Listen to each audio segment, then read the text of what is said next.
پھر یہی لوگ شیعان علی جو حضرت علی کے محبت کے نعرے لگاتے تھے، انہوں نے حضرت علی کو شہید کروایا۔ جتنے بھی اکابرین تھے، صحابہ تھے، انہوں نے حضرت حسین کو روکا کہ آپ کوفہ نہ جائیں، کیونکہ کوفہ والے وفا نہیں کرتے۔ وہاں کے حالات ایسے ہیں کہ کوفہ والوں کے دل تو آپ کے ساتھ ہیں، لیکن تلواریں یزید کے ساتھ ہیں۔ جیسا کہ آپ کے علم میں ہے کہ اسلامی سال کا پہلا مہینہ محرم الحرام شروع ہو چکا ہے، اور جب بھی سال شروع ہوتا ہے اور یہ مہینہ آتا ہے تو ہمیں دو واقعات یاد کرواتا ہے۔ یکم محرم الحرام کو حضرت عمر فاروق کی شہادت کا واقعہ، اور 10 محرم الحرام کو حضرت حسین رضی اللہ تعالی کی شہادت کا واقعہ۔ اور یہ دونوں ہستیاں، شخصیات اسلامی تاریخ میں اپنی ایک عظیم شان رکھتی تھی۔ ان کے پائی کی شخصیت، ان کی صفات والی شخصیت اگر ہم تلاش کرنا چاہیں تو ہمیں تاریخ اسلامی میں کوئی اتنی عظیم شخصیت نظر نہیں آتی۔ حضرت عمر کی شہادت کا واقعہ تو پچھلے جمعے میں الحمدللہ ان کی سیرت پر بڑی تفصیلی گفتگو ہو گئی ہے۔ آج حضرت حسین کی سیرت کے حوالے سے چند نکات آپ کے سامنے رکھنے ہیں۔ دنیا میں ہم نے ہمارا یہ قانون اور دستور ہے کہ اگر ہم کسی کو جانچتے ہیں نا سب سے پہلے، تو ہم کہتے ہیں یار دیکھو یہ بندہ جو ہے خاندان اس کا کیسا ہے۔ کسی بندے کا سب سے پہلے اگر تعارف کرنا پڑتا ہے، اس کی معلومات لینی پڑتی ہیں، تو سب سے پہلے اس کے خاندان کو دیکھا جاتا ہے کہ خاندان کے اعتبار سے یہ شخص کیسا ہے۔ تو حضرت حسین رضی اللہ تعالی عنہ خاندان کے اعتبار سے اس کائنات کے سب سے اعلیٰ، سب سے عرفہ خاندان سے تعلق رکھتے تھے، یعنی حضرت محمد مصطفیٰ صلی اللہ علیہ وسلم کے خاندان سے تعلق تھا۔ دوسری نسبت، اگر دنیا میں ہم لوگوں کو جانچتے ہیں، پرکھتے ہیں، بعض اوقات لوگوں کا خاندان اچھا ہوتا ہے لیکن آگے ماں باپ اچھے نہیں ملتے، تو دوسری نسبت خاندان میں کیا چیز دیکھی جاتی ہے؟ والدین دیکھے جاتے ہیں کہ اس کے والدین کیسے تھے۔ اب حضرت حسین کو والدین بھی باکمال ملے۔ کیسے والدین ملے؟ کہ والد وہ ہے جو سابقون الاولون میں سے ہے، شروع میں ایمان لے کے آنے والی شخصیت، بلکہ بچوں میں سب سے پہلے ایمان لانے والی شخصیت حضرت علی کی شخصیت تھی۔ دوسری صفت عشرہ مبشرہ میں سے ہیں۔ کیا مطلب؟ کہ وہ 10 صحابہ جنہیں جناب رسول اللہ صلی اللہ علیہ وسلم نے دنیا میں جنت کی بشارت سنائی تھی، حضرت علی ان میں سے ایک تھے۔ فرمایا ابو بکر فی الجنہ، عمر فی الجنہ، عثمان فی الجنہ، علی فی الجنہ۔ حضرت علی ان شخصیات میں سے تھے۔ تیسری فضیلت کہ جناب رسول اللہ صلی اللہ علیہ وسلم نے اپنی سب سے لاڈلی بیٹی کا نکاح حضرت علی سے کروایا تھا۔ اب والد ملا تو باکمال ملا کہ جو حیدر قرار ہیں، شیر خدا ہیں۔ والدہ کیسی ملی؟ ماں کیسی ملی؟ کیونکہ بچے نے زیادہ وقت ماں کے ساتھ گزارنا ہوتا ہے۔ ماں کیسی ملی؟ تو ماں وہ ملی کہ جس کے بارے میں میرے اور آپ کے آقا نے فرمایا فاطمہ سیدہ نساء اہل الجنہ، کہ فاطمہ جنت کی عورتوں کی سردار ہے، اور ہماری عورتوں کے لیے مثال ہیں۔ کیسی فاطمہ؟ کہ ایک دن حضرت علی کرم اللہ وجہہ اپنے گھر تشریف لاتے ہیں، فاطمہ سے کہتے ہیں فاطمہ چاند دیکھا ہے؟ فاطمہ چاند دیکھا ہے؟ کہا نہیں دیکھا۔ کہا فاطمہ چاند کیوں نہیں دیکھا؟ میرے حبیب نے تو چاند دیکھنے کی فضیلت بیان کی ہے، پہلی کا چاند دیکھنا چاہیے، فاطمہ چاند کیوں نہیں دیکھا؟ کہا کہ میں یہ نہیں چاہتی تھی کہ دختر رسول کی نظر اس چیز پر یکجا ہو جائے جس پر ایک نا محرم انسان دیکھ رہا۔ یعنی اس وقت بہت سارے لوگ چاند کو دیکھ رہے ہوں گے، میں یہ نہیں چاہتی کہ کسی چیز کو کوئی نامحرم دیکھ رہا ہو اور اسی چیز کو میں بھی دیکھوں. کون؟ فاطمہ. کہا میرا جنازہ رات کے پہر اٹھانا. رات کے پہر بھائی عاشق کا جنازہ ہے, محبوب کی محبوب بیٹی کا جنازہ ہے, کیا کہا جا رہا ہے؟ رات کے پہر میں اٹھانا. کیوں؟ کہا اس لیے کہ کسی کو یہ نہ پتا چلے کہ دختر رسول کی جسامت کیسی تھی. رات کا پہر ہوگا تو لوگوں کی نظر میرے کفن پہ بھی نہیں پڑے گی. تو ایسی ماں ملی جسے کیا فرمایا؟ سیدہ نساء اہل الجنہ، کہ جو جنت کی عورتوں کی سردار ہوں گی. اور تربیت کس نے کی؟ بعض اوقات خاندان بھی اچھا مل جاتا ہے، ماں باپ بھی اچھے مل جاتے ہیں، لیکن تربیت کے فقدان کی وجہ سے بچے ضائع ہو جاتے ہیں. بچے ضائع ہو جاتے ہیں. اب تربیت کس نے کی؟ تربیت میرے اور آپ کے آقا رحمت دو عالم، جان دو عالم، امام المعصومین، خاتم المرسلین، امام الاولین والآخرین، محبوب کبریا، سید الورا، مکین گنبد خضرا، حضرت محمد مصطفیٰ صلی اللہ علیہ وسلم نے تربیت کی ہے. بلکہ فرمایا حسین منی وانا من حسین، حسین مجھ سے ہے، میں حسین سے ہوں، میں حسین سے ہوں. حضرت ابو ہریرہ فرماتے ہیں ایک مرتبہ میں جناب رسول اللہ صلی اللہ علیہ وسلم کے ساتھ قینقاع کے بازار سے آ رہا ہوں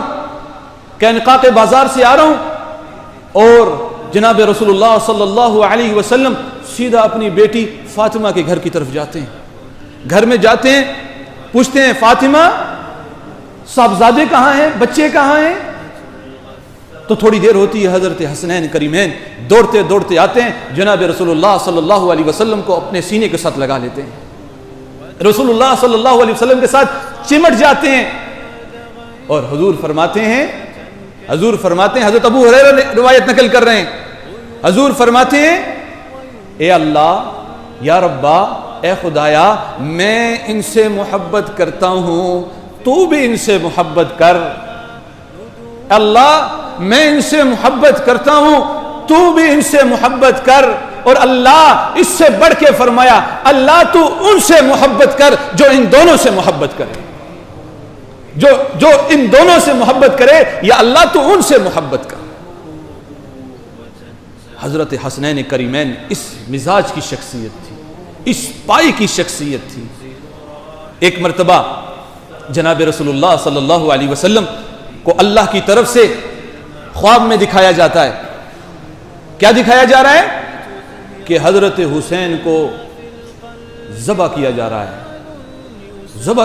ہے. تو حضرت جناب مصطفیٰ صلی اللہ علیہ وسلم رونے لگ پڑتے ہیں. جو افراد قریب ہوتے ہیں پوچھتے ہیں اے اللہ کے نبی، آپ کو کس چیز نے غمزدہ کر دیا، کس چیز نے رلا دیا؟ کہا کہ میری امت میرے ان بچوں کو ذبح کرے گی. میری امت، لفظ سنیں، میری امت میرے ان بچوں کو ذبح کرے گی. اللہ اکبر! یہ کس پائے کی شخصیت تھے؟ حضرت حسین رضی اللہ تعالی کی شہادت کو سمجھنے سے پہلے ہمیں شہادت کے پس منظر کو سمجھنا پڑے گا. کیوں؟ کیونکہ جو حضرت حسین کو شہید کر رہے ہیں وہ کہتے ہیں ہم مسلمان ہیں، اور جو شہید ہو رہے ہیں ان کی شہادت پر کون جو ہے وہ شک کر سکتا ہے؟ وہ تو نواسہ رسول ہیں.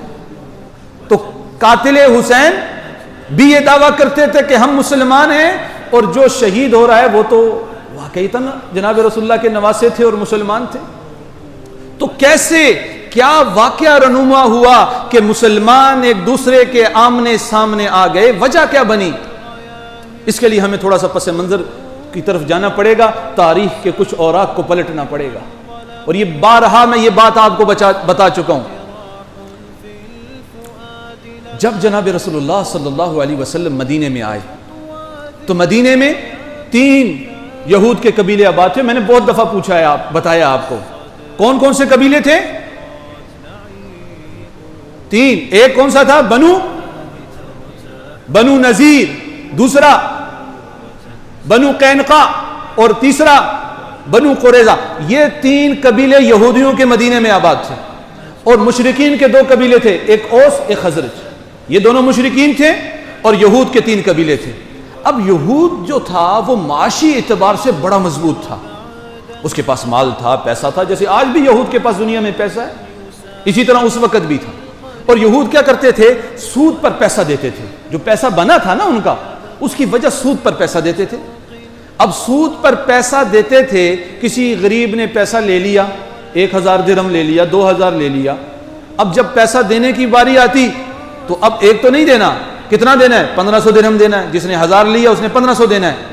اب جو بیچارہ غریب جو 1000 جس کے پاس نہیں تھا وہ 1500 کہاں سے دیتا؟ اس نے تو اپنے کھانے پینے میں لگا دیا. اب کہا جی 1500 تھا, اب تو نے 2000 دینا ہے.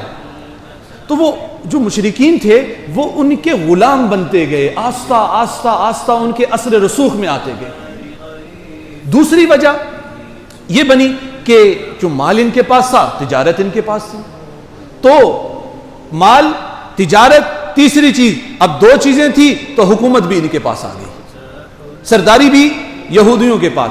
اب مشرکین جو تھے وہ اس حد تک ان مشرکین یہودیوں کے زیر اثر تھے کہ اگر اپنی بچی کی شادی بھی کرنی ہوتی نا تو محلے کے بڑے سردار سے پوچھتے, یہودی سے پوچھتے, آیا حضرت میں اس بچے سے اپنی شادی کر دوں, اپنی بیٹی کی اس بچے سے شادی کر دوں؟ اگر وہ اجازت دیتا تو کر لیتے. یہ اثر رسوخ بتا رہا ہوں, یہودیوں کا کتنا مشرکین پہ اثر رسوخ تھا.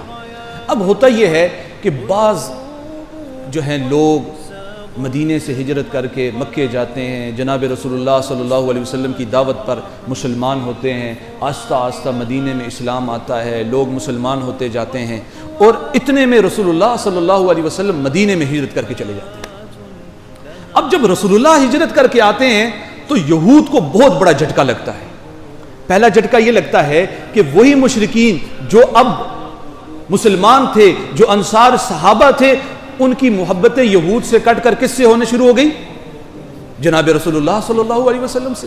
دوسرا جھٹکا یہ لگتا ہے کہ مکہ کے جو تاجر تھے, صحابہ, یہ ایمانت دار تھے, سچے تھے, دیانت دار تھے. انہوں نے جب مدینے میں تجارت کی تو انہی لوگوں نے چہ جائے کہ یہود سے سامان خریدتے, انہوں نے مسلمانوں سے خریدنا شروع کر دیا. دوسری ضرب لگی. تیسری ضرب کیا لگی کہ اب تک نبوت جو تھی وہ بنی اسحاق میں چل کے آ رہی تھی, بنی اسحاق میں چل کے آ رہی تھی. جتنے بھی نبی آئے حضرت ابراہیم کے بعد, حضرت اسحاق کے بعد, وہ سب کس میں آئے؟ وہ بنی اسحاق میں آئے, بنی اسماعیل میں نہیں آئے. تو اب یہاں پر جا کر آخری نبی آیا بنی اسماعیل میں, اور یہود یہ چاہ رہے تھے کہ یہ نبی ہمارے میں سے ہو, کیونکہ اتنا بڑا اعزاز اتنے عرصے تک ہمیں ملا رہا تو یہ آخری نبی بھی ہم میں سے ہو. تو ہوا کیا؟ اللہ نے وہ نبوت کی جو آخری مہر تھی وہ بنی اسحاق سے نہ چلائی, بلکہ کہاں سے چلائی؟ بنی اسماعیل سے چلائی. اب ہوتا یہ ہے کہ یہودیوں نے ان وجوہات کی بنا پر مسلمانوں سے دشمنی شروع کر دی. اب یہ دشمنی رسول اللہ صلی اللہ علیہ وسلم کے دور سے چل رہی تھی, لیکن رسول اللہ صلی اللہ علیہ وسلم کے دور میں جب یہ کوئی مسلمانوں کے خلاف کوئی سازش کرتے تھے تو ہوتا کیا تھا؟ وحی آ جاتی تھی اللہ کی طرف سے, یہ فلانے لوگ تمہارے خلاف سازشیں کر رہے ہیں, ان سے بچ جاؤ.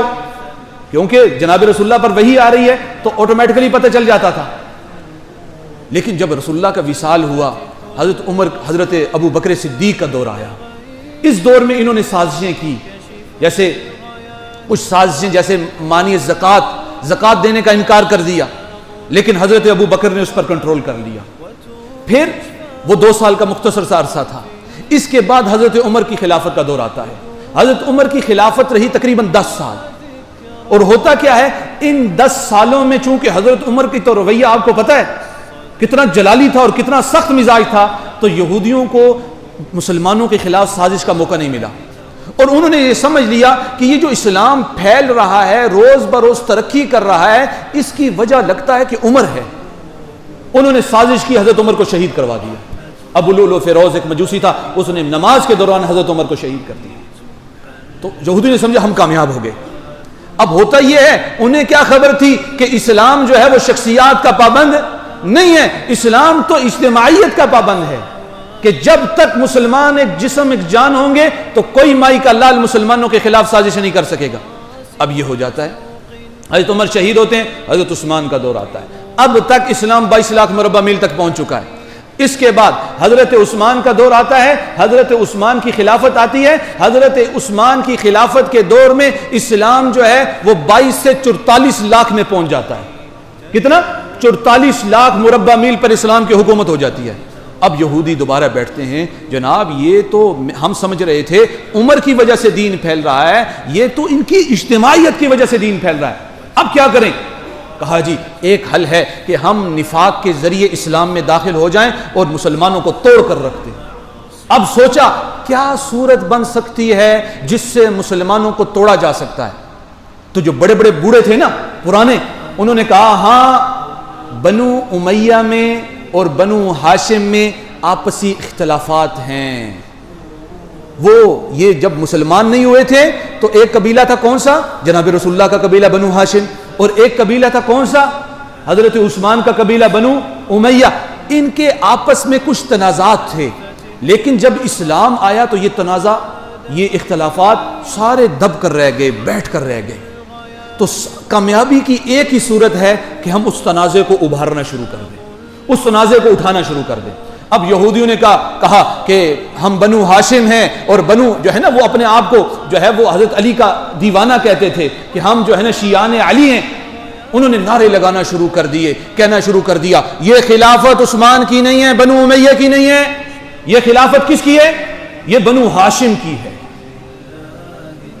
ایک خاندانی اختلاف ڈالا، مسلمانوں کو نہیں توڑا بلکہ خاندانوں کو تقسیم کیا بڑی سازش کے ذریعے کہ بھئی بنو امیہ قابض ہیں، بنو امیہ قابض ہیں، اصل حق بنو ہاشم کا بنتا تھا.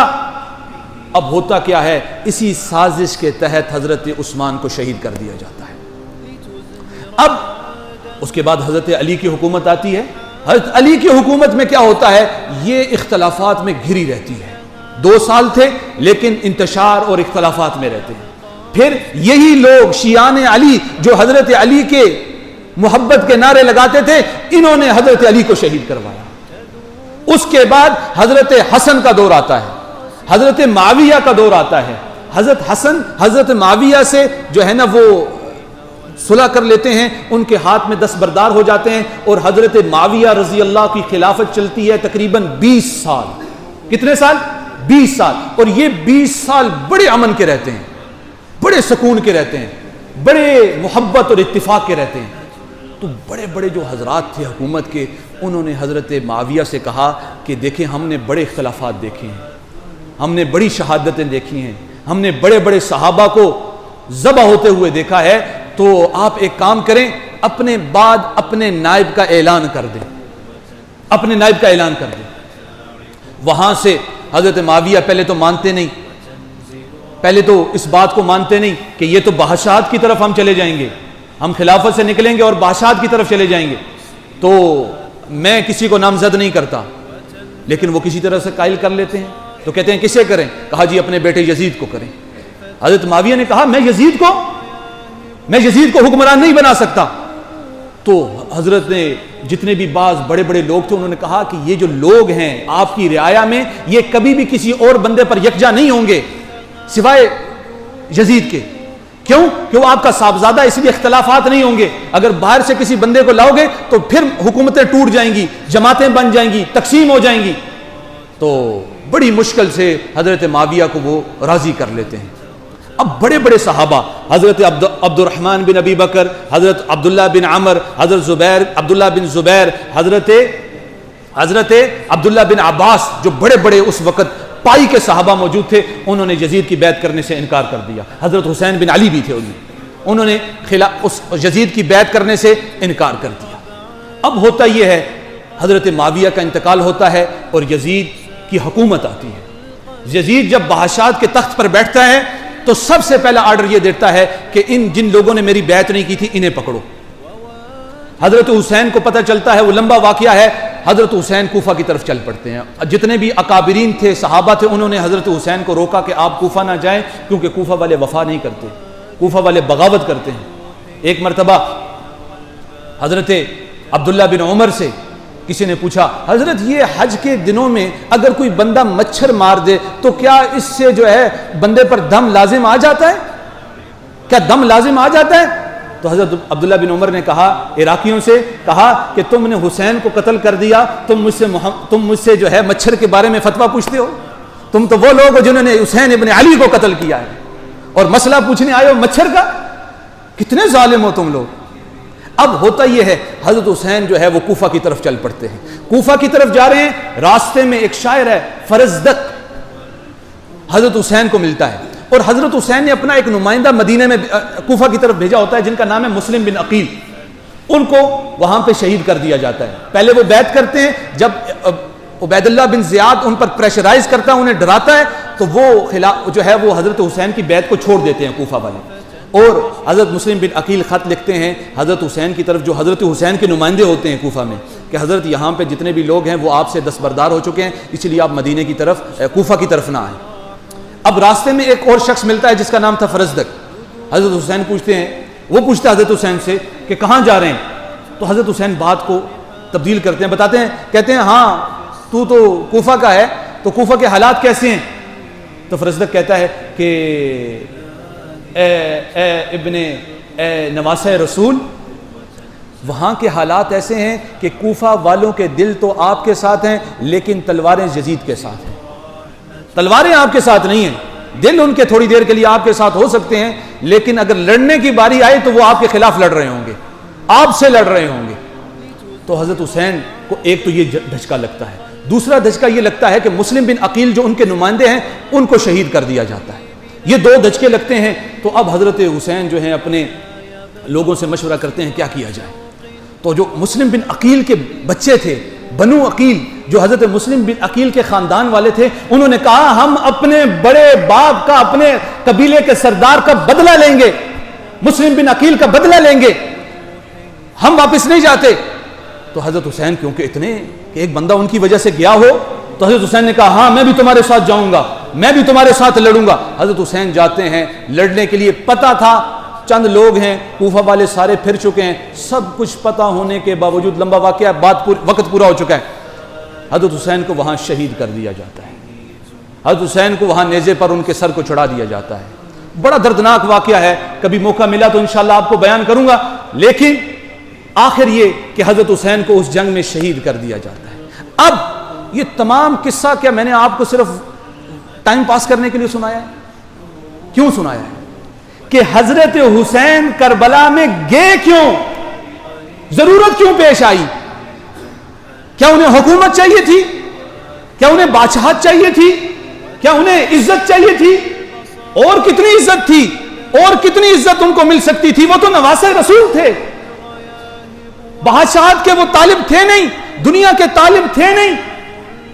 ان کے اپنے خادم کہتے ہیں ہم نے حضرت حسین کو ایک ایک رات میں ہزار رکعت نفل پڑھتے ہوئے دیکھا ہے، ہزار رکعت نفل پڑھتے ہوئے.